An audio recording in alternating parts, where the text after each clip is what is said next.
రేణిగుంట రోడ్లో అనుమానాస్పదంగా తిరుగుతున్న ముగ్గురిని అలిపిరి సీఐ రామారావు అదుపులోకి తీసుకున్నారు. వారి నుంచి ₹1,00,000 విలువ గల 4.5 కేజీల గంజాయిని స్వాధీనం చేసుకున్నట్లు ఈస్ట్ డీఎస్పీ రవి మనోహరాచారి చెప్పారు. ముద్దాయిలు సాతుపతి శ్రీనివాసులురావు, ముక్తా జయచంద్ర, ఎడగొట్టు సోమనాథులుగా గుర్తించినట్లు ఈస్ట్ డీఎస్పీ తెలిపారు. ప్రత్యేక దృష్టి కూడా సారించారు. సైమల్టేనియస్గా ఇదే ఎన్నికలతో పాటుగా గంజాయి మీద కూడా ప్రత్యేక దృష్టి సారించారు. దాని దృష్టిలో పెట్టుకొని ఈ గంజాయి రేట్స్లో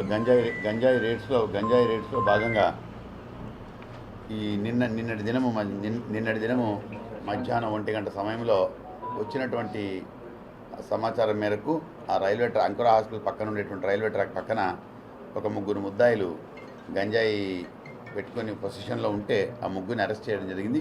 దానిలో ఒకతను సాతుపతి శ్రీనివాసరావు, ఇంకొకతను ముత్తా జయచంద్ర, ఇంకొకతను ఇడగొట్టు సోమనాథ్. ఈ ముగ్గురు కూడా తిరుపతి వ్యాప్తులు. ఒక ఒకరు సంజయ్ గాంధీ కాలనీ, ఒకరు కొరమేనగుంట, ఇంకొకరు చెన్నారెడ్డి కాలనీ.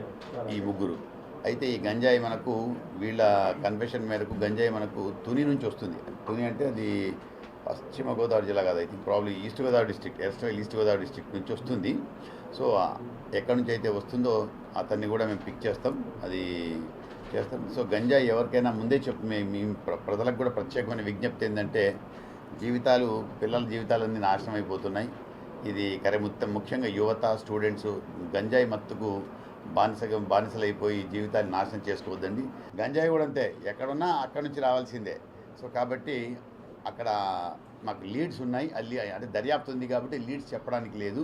సో మాకు క్లూస్ ఉన్నాయి. డెఫినెట్గా దీన్ని ఎవరైతే సప్లై చేస్తున్నారో మళ్ళీ ఆ పై నుంచి ఇంకెక్కడున్నా ఏ స్థాయిలో నుంచి వస్తున్నాయో ఇలా డెడ్ ఎండ్ వరకు వెళ్ళడానికి మేము ప్రయత్నం చేస్తాం. డెఫినెట్గా అరెస్ట్